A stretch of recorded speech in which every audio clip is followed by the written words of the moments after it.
I was desperate for a job. I was in my final years of college and I had lots of student loans built up. As soon as I saw the night guard job in the local newspaper, I knew I was a fit for the job. I usually stay up late each night anyways, so it won't make a difference to my schedule. I realized I could also just chill on my phone the whole shift and get paid for it. We had a small local subway station for our town. It only had one platform and few trains ever went there. The subway station itself was very old, only used by the local town people. Recently, the old night guard for the subway station had retired, and they needed someone new to take over. As soon as I called, they immediately hired me. Looks like this wasn't such a popular job. Let me give you a little description of the subway station. I've only ever been to the station a few times. So basically, you walk down the stairs to get to the subway. Then you'll see long tracks extending forever on either side of you, and also a short platform for boarding the train. On the platform to your right would be the ticket and also the security guard booth. Since it was an old subway station, the lighting also wasn't very good. It was very poorly lit and had a creepy vibe to it. There were shadows everywhere and the light was so dim that it would take your eyes a while to adjust so you would be able to see your surroundings. So anyways, here I was now making my way to my little security booth. The day guard shook hands with me as he left and wished me good luck. That confused me. Who the hell wishes you good luck as they leave you to your shift? I ignored it and got myself settled in. I read through the boring instruction manual that outlined basic evacuation procedures and what to do in unlikely scenarios like a bomb threat. My shift was from 10 p.m. to 5 a.m. I was just about to go on my phone and scroll through Reddit when my eye caught a single piece of paper. It was titled, "Must Read Important Rules." The title was overwhelming and written in big red blocky letters. I picked up the sheet and read it. This is what it said. If you see a man in a black tuxedo holding a bright red leather bag walk in asking for a ticket, just say, "I don't work here," and immediately turn around. He will not be there when you turn back around. If you see a black figure in camera number 4, quickly look away and never look at that camera again. If you start hearing whistling, get out immediately. Around 12 a.m. you may see a woman with an umbrella coming to the subway station. She will be walking facing away from you. Do not under any circumstances try to look at the woman's face. If you see yourself staring at you from any of the cameras, cover all the cameras up. You may hear yourself speaking, telling you to come out. Stay put in your booth and do not come out. If the door to your booth starts shaking, starts to open, push the door as hard as you can. Do not let the door open. An extension to rule number 4. If you see yourself staring at you from the booth window, immediately look away and hold that door shut as hard as you can. If you notice that the clock on the wall has stopped working, hide under the desk and do not come out until you start hearing the ticking of the clock again. At 3:03 a.m., a weird looking train will come. You will hear it from its distinct horn that doesn't sound like any other train.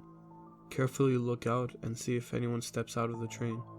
If you see even a single person depart that train, immediately grab the handgun in your drawer and shoot them, no matter who the person is. If the train departs and you still haven't shot that person, then it's too late.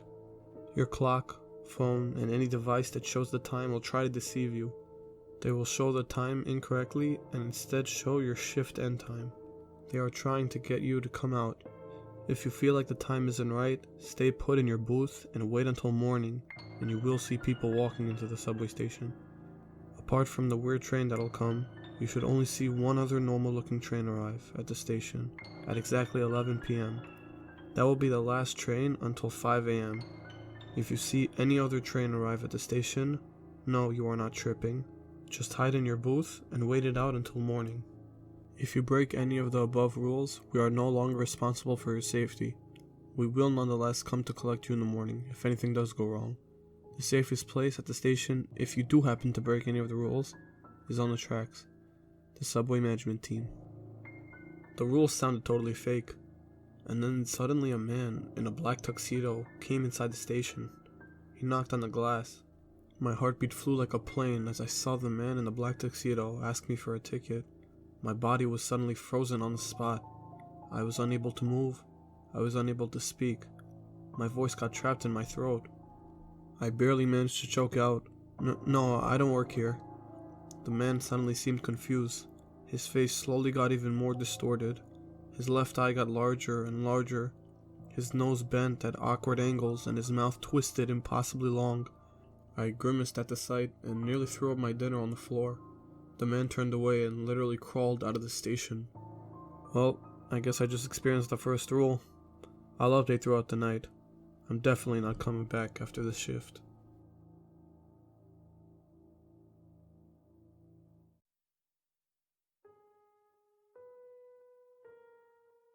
I was very traumatized after seeing that man turn into some kind of messed up organism right in front of my eyes.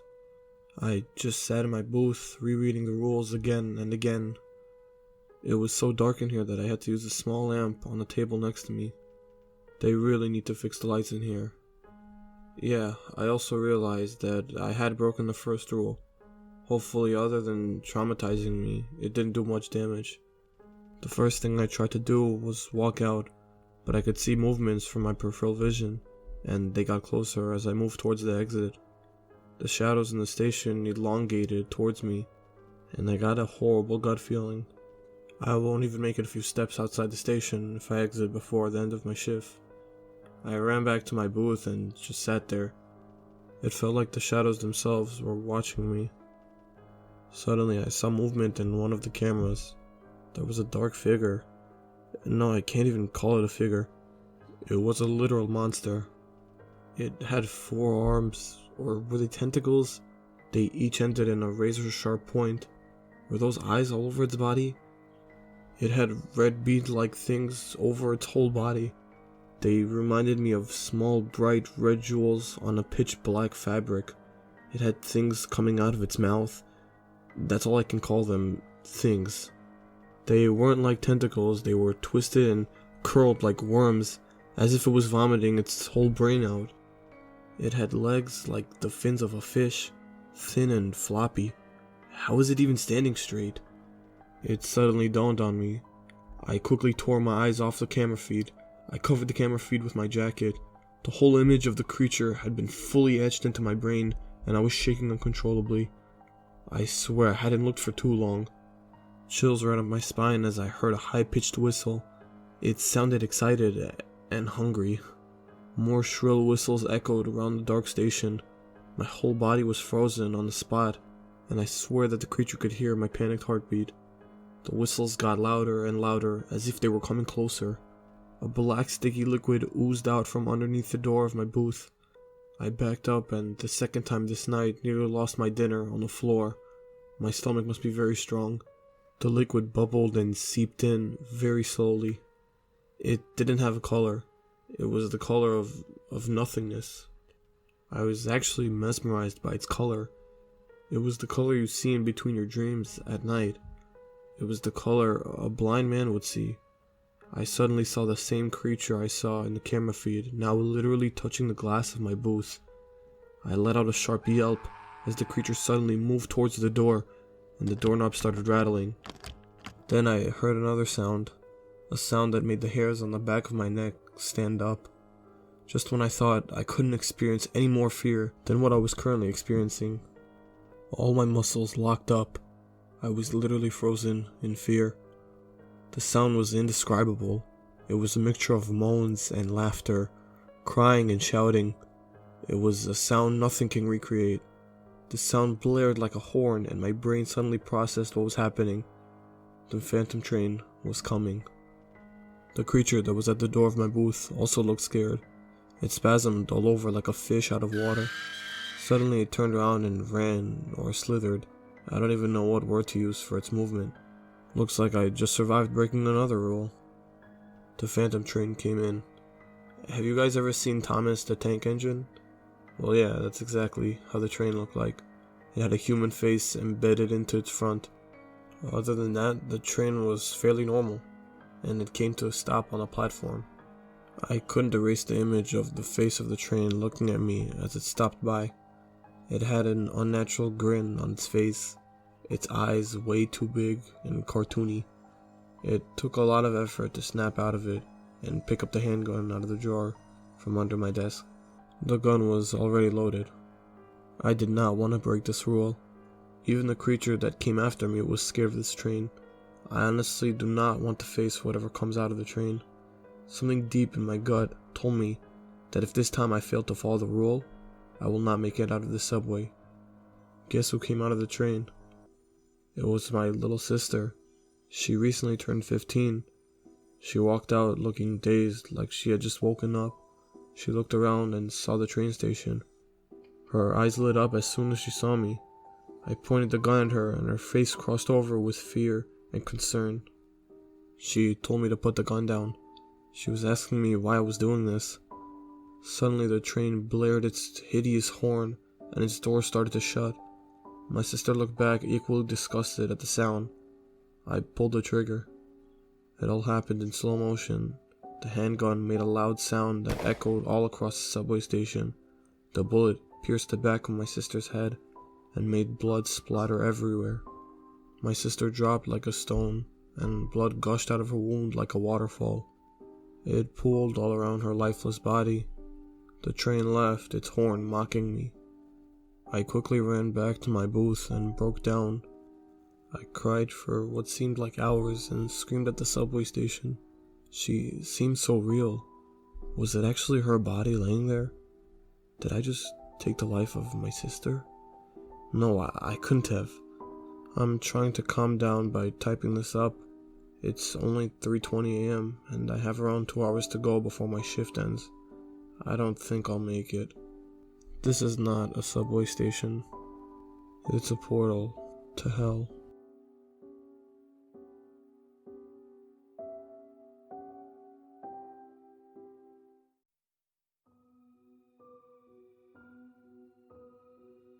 As soon as I finished typing up the last post, it dawned on me that the clock had stopped ticking. I scrambled over to my desk and got under it. Just as I slid my head under the desk, I caught a view of the platform. My sister's body got up like nothing had happened and stared blankly ahead. Shadows from the station twisted and curled into weird sorts of silhouettes. I wasn't going to break another rule, so I tore my eyes off the sight and hid under the desk. I checked the time on my watch. 4:30 a.m. I only had 30 minutes left before my shift ended. Finally, this nightmare's almost over. Finally, I could go home and check on my sister. The clock started its rhythmic ticking again, and I pulled myself out from under the desk. I checked my watch again. 5 a.m. Wait, hold up. How did 30 minutes pass so fast? Just then, I remembered the rule. All my timekeeping devices may show the time differently to trick me. That meant I had to wait in my booth and not come out until it's morning and I see people coming into the station. I scanned the camera feed for anything new, making sure not to look at camera 4, which was conveniently set away from all the other cameras. And then the worst possible thing happened. I saw myself staring at me from camera 2. I had a painful grin on my face. My eyes were so wide, I swear they could have popped out of my sockets at any moment. Before I broke another rule, I quickly tore my eyes away from the disturbing sight and came face to face with my twin staring at me from outside the booth. I jumped to the door and pushed for dear life. Luckily the door opened inwards, so it was much easier for me to hold the door. I only had to push. My twin battered itself into the door repeatedly. Big bulky thuds shook my whole body. My twin's shoulders started to get bloody, but he continued unfazed. I could feel myself getting pushed further and further back every time he rammed into the door. I was not going to be able to hold the door for any longer. I quickly picked up my handgun from the desk and turned the safety off. As soon as my twin moved back and got ready to ram in through the door, I aimed my gun at the door. My mind took over for me at that moment. Adrenaline pushed through my body and my heart rate was high as ever. My demented twin pushed through the door and fell on the floor. I shot 3 rounds straight into his head and neck. I jumped past his body and sprinted to the tracks. Demented me got up again and ran towards me at lightning speed. I jumped off the platform onto the tracks, and the last thing I remember was hearing my demented twin's ragged breaths right behind me and the crushing impact of my body on the metal tracks. I woke up with a dull pain throbbing through my forehead. I tried to get up and felt even more pain in my knees and my left wrist. How long have I been passed out for? I had lost all track of time. I crawled across the tracks to the far wall of the subway station and slumped up against it. My foggy mind cleared and all the memories of this hellish place came rushing back. I looked around at the subway for any more threats. My demented twin has thankfully disappeared. I had the subway station all to myself again. I was bruised all over and I had definitely broken something in both my knees. I had a big deep gash in my forehead. My left wrist was definitely broken and it was severely swollen. I couldn't move it without feeling intense pain.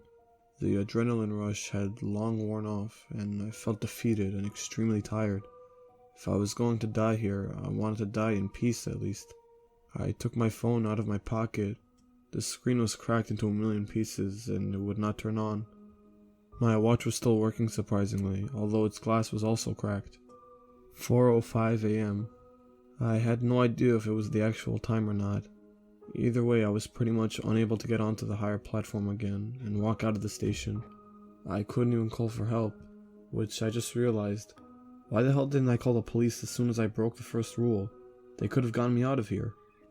I had made several poor choices along the way, and now here I am, ready to die on these tracks. Suddenly a woman with a deep black umbrella walked into the station. She was facing away from me and looked confused.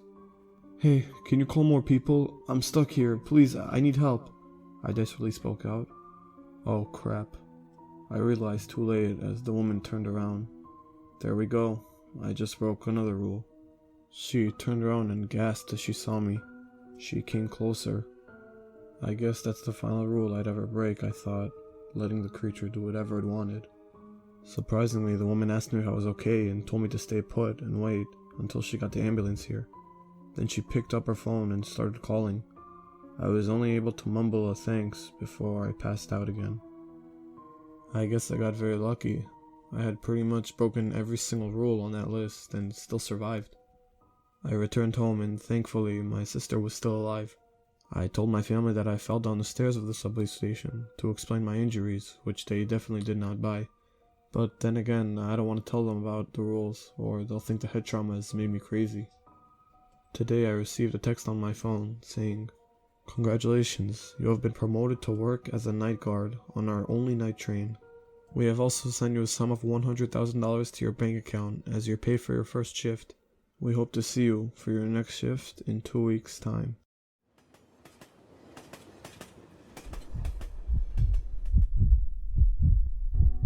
My last job was a bit dangerous and disturbing, but I did end up getting a rather hefty payment just for the first shift, and then I got promoted to work as security on the night train. My last job was working as a night guard for my local subway station. If we want to know about my previous job, just read my last series. Link will be in the description. Although it's not necessary to read my last series, it will definitely help you understand my situation better. This morning I got a text from my employer. I only know them as the subway management team, asking me to come to my local subway station for the first shift on the train.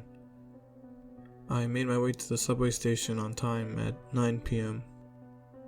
The train I would be riding for the next 8 hours arrived at the station.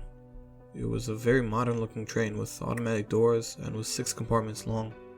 My security compartment would be the second one from the front, as I was told in my text. As I got on the train, I noticed that each compartment, except for the special compartments, had a main lobby type area with 4 seats on either sides facing the windows, and a travel door that linked to the next compartment on the left side from the entrance door. On the right were either a few steps leading to an upper seating area that was similar to the interior of the bus, and a few steps leading down to an exactly identical seating area. If you need help visualizing the train compartments, search up Sydney trains and you'll get what I mean. The security compartment was very different to the main ones. It had a camera feed and a desk with drawers. It also had a chair I could sit on. The security compartment required a key to open. The driver compartment could be accessed from the security compartment via a door. As I was about to get on the train, a guy exited the last security compartment and handed me a security badge and the keys to the compartment. He had patted me on the back and wished me good luck. I cringed as soon as I heard him say good luck, as my mind filled up with events of my last job. When I got into my security compartment, I found the usual employee manual, but also, once again, a sheet of rules.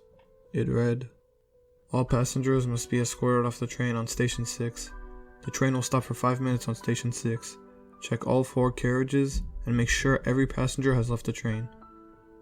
After the train has left Station 6, go back to the security compartment, which is at the front, and will have a door labeled security compartment. You must do this as soon as the doors of the train starts closing. Run if you have to. If you hear people talking, stay put inside your security compartment and check the camera feed. If you see people sitting in compartment 4, immediately disable the automatic doors that connect compartments 4 and 3. You must do this as soon as possible before they notice. If they even glance at the camera, they have noticed. If the people you see in your camera feed start approaching compartment 3, get the knife from the drawer and go stab all of them before they reach compartment 3. You are to make rounds of the full train every 15 minutes, from the point you see the people in compartment 4 to the point the train comes back to the station you got on at. If during your round you see anyone get on the train, hide. Do not hide in your security compartment. Hide somewhere they won't find you. They will give up at the next stop and leave the train. If during your rounds you hear hysterical laughing, turn off all the lights to that compartment, but don't disable the travel doors to the compartment. If you see the thing making the laughing sound, get out of the compartment and disable the doors to it. The creature may trick you by disappearing as soon as you see it, but make sure you disable the doors. You may find a young girl in a red dress in one of the compartments looking lost. Ignore her and do not look in her direction. She may plead for help or do anything to get your attention, but do not look her way or interact with her in any way. At stops 9 and 13, get off the train and get back on. At stop 13, you may see a man sitting in the security booth. Do not get off the train or he will shoot you. You may see someone else you didn't see before on the train get off and get shot by the security guard.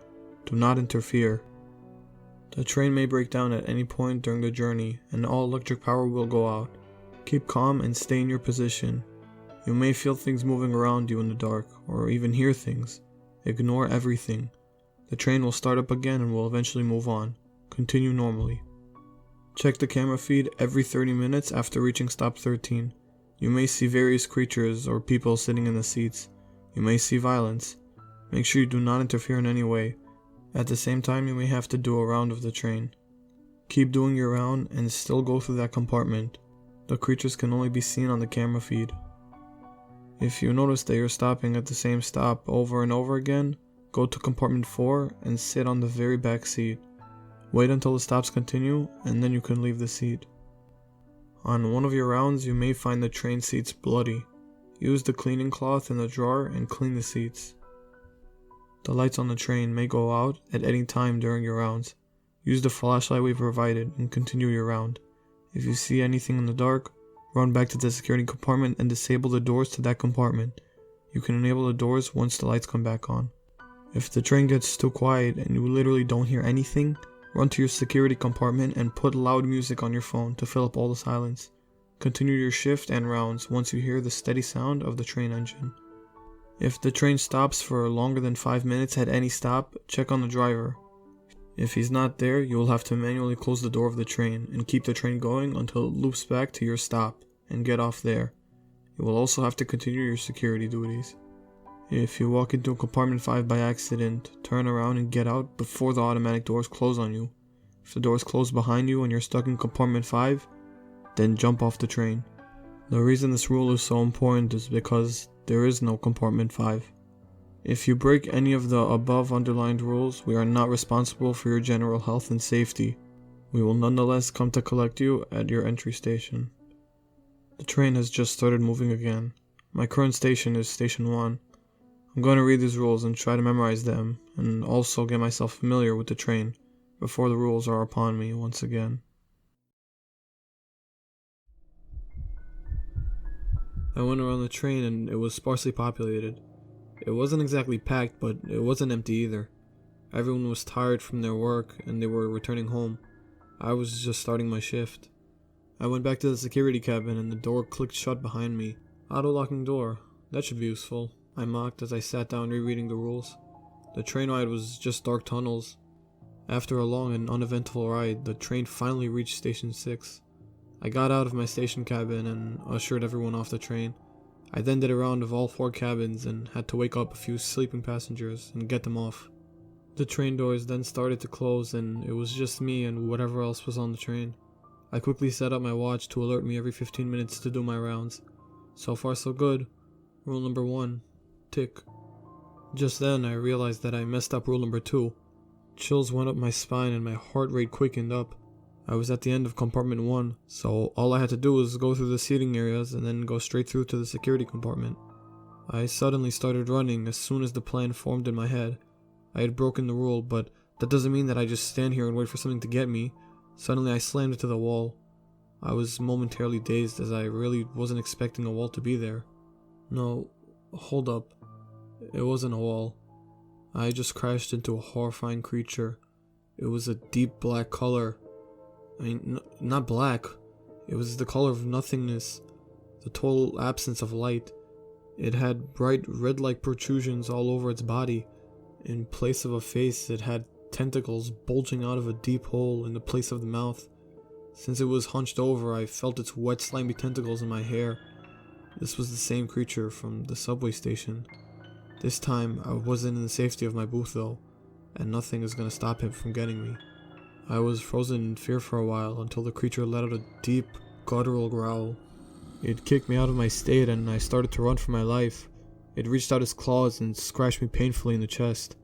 It made the sound of chalk on a chalkboard as the rough tips of its claws ripped through my shirt and shredded my skin. Warm blood leaked out of my chest. I continued running and clutched my chest that was now searing with sharp, ugly pain.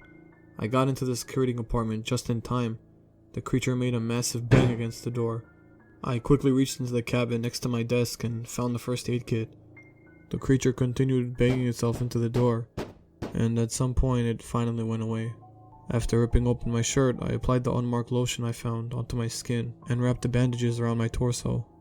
The cuts weren't too deep, but they mangled the upper layer of my skin and covered a great area. It stung like hell. I picked up my water bottle with shaking hands and took massive gulps. I had already broken the second rule on the list. Suddenly, I heard Loud and Joyce talking outside my security compartment. I knew there was a rule relating to that, so I pulled out the rule sheet from my pocket and scanned it. Yeah, I have to disable the doors to compartment 4. I quickly looked at the camera feed and saw a group of people sitting at the back of compartment 4 in the upper story. I swear one of them glanced up at the camera as I disabled the doors. Their face sent chills down my spine, and it was not because of their expression. It was because he looked exactly like me. No, he was me. And then all 4 of them looked up. They were all copies of me. Their wide, creepy grins sent chills down my spine. They suddenly got up and walked towards the travel doors in unison. Luckily, I had disabled the doors as soon as I heard the voices. And guess what? Just then my watch beeps to politely tell me that it was time to take a relaxing round of the train. I picked up the knife from the drawer and made sure that I disabled the doors to compartment 4. All the other compartments were empty, but when I reached the end of compartment 3, where the travel door connects to compartment 4, I saw a sight that snapped my mind. It was the sight that keeps replaying in my mind until now.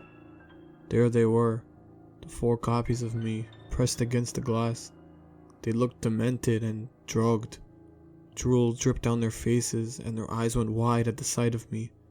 Then, as if on cue, they all started fighting each other. They fought like wild dogs, biting each other, poking each other in the eye. Blood dripped on the floor like from a tap, but they continued. They mutilated each other. I could not continue watching. They punched and kicked each other until their faces were unrecognizable. I turned around and ran straight for the security compartment. I started crying hysterically inside and pulled at the locks of my hair. Why the hell did I come back to this job? What are those things? What is this train? I screamed at the walls, but they remained silent in response. I started punching the walls and didn't stop until I noticed blood on my fist. Then I wrapped my hands in bandages. I swear I look like a zombie apocalypse video game character. I am currently typing this to calm down. So far I've only broken 1 rule. I'll have to go on another round soon. I'm going to keep updating if I'm alive. Pray for me. I really want to get out of this hell.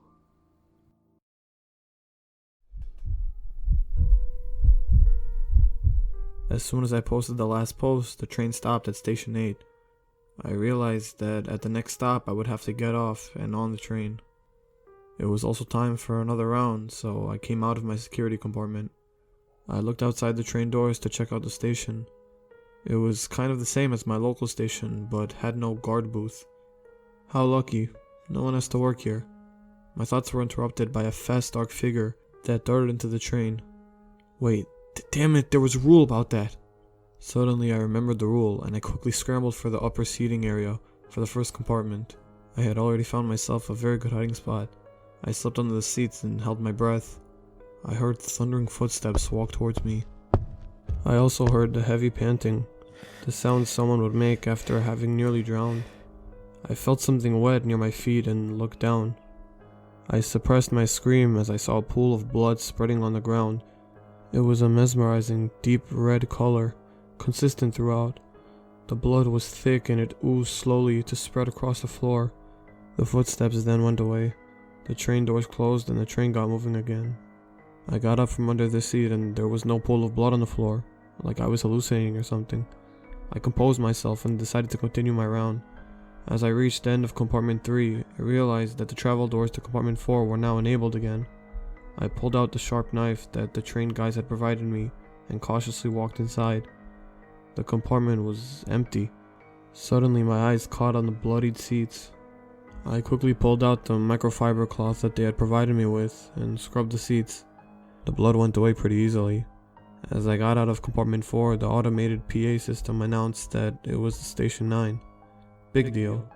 I continued making my way back and realized too late. Damn it. The train doors closed and I cringed at what was about to happen next. Then all the lights in the compartment snapped out and all the travel doors locked themselves. I went to the entrance doors and tried to pull them open, but they wouldn't budge. I heard low moans in the dark. There were many of them. They rose out from under the seats. Some held weapons and some were barely able to stand. Some were calling. Then they started speaking. We died here. You must too. I got desperate and grabbed a fire escape hammer. I smashed the glass of the travel doors. I hit and hit until there was enough of a gap for me to get through. Luckily the train hadn't started moving yet, so I ran onto the platform and entered via compartment 3. While I was doing that, the zombies grabbed my ankle. Its grip was weak and I pushed away. I would never forget that icy grip. The train was completely normal. I walked back into compartment 4 and there was no zombies. The only proof of what had just happened was the smashed travel doors. At this point I was shocked and I couldn't really feel anything anymore. I went back into the security compartment. Suddenly I realized that the train was still stopped at the platform. I went into the driver compartment and realized there was no driver. I got into the seat and got the train running again. The train was set to work automatically, so all I had to do was start it up. I rested in the security compartment for the next 15 minutes before my round. I scrolled through Reddit, not even reading anything. My phone was the only anchor to reality that I had. Other than my phone was me, the train, and the set of rules. My time was up and I got up for another round. I really hoped that nothing would happen in this round. I couldn't deal with anything else. I walked out of the security compartment and walked into compartment 1. I heard a faint sobbing and immediately looked to my left. There was a little girl in a distinct red dress. She had her face buried in her hands. Immediately I looked away. The girl shouted after me. Have you seen my mommy? Have you seen my daddy? Help me, please, I'm lost. Why don't you help me? I practically sprinted as her voice turned demonic. And guess what happened? Guess my luck. The lights went out and the train came to a stop. I quickly shifted to the seat closest to me and sat down. I heard the girl's voice again. I'm coming for you. Then she giggled. It sent chills down my spine. I then also heard soft moans in the dark and felt the same icy grip on my ankle. I shivered and started crying. Just leave me alone, I stammered at no one in particular. I heard laughs and giggles all around me. They were mocking me, laughing at my despair and misery. Anger surged through my veins. I punched aimlessly in the air, hitting nothing. Suddenly, I felt something next to me on the seat. Millions of bugs crawled up my legs. I screamed for help, but no one came. The lights came on all at once. There was nothing on me and no one around me. I quickly got up and went to finish my rounds. I passed through the compartment, checking each, Compartment 2, check. Compartment 3, check. Compartment 4, check. I realized, too late, the travel doors closed behind me. I pounded on the doors and swore loudly. I grabbed another fire hammer and smashed the glass windows in the travel doors. I hit the door more, but it wouldn't budge. After several hits, the metal was barely dented. And then I heard the noises coming from behind me.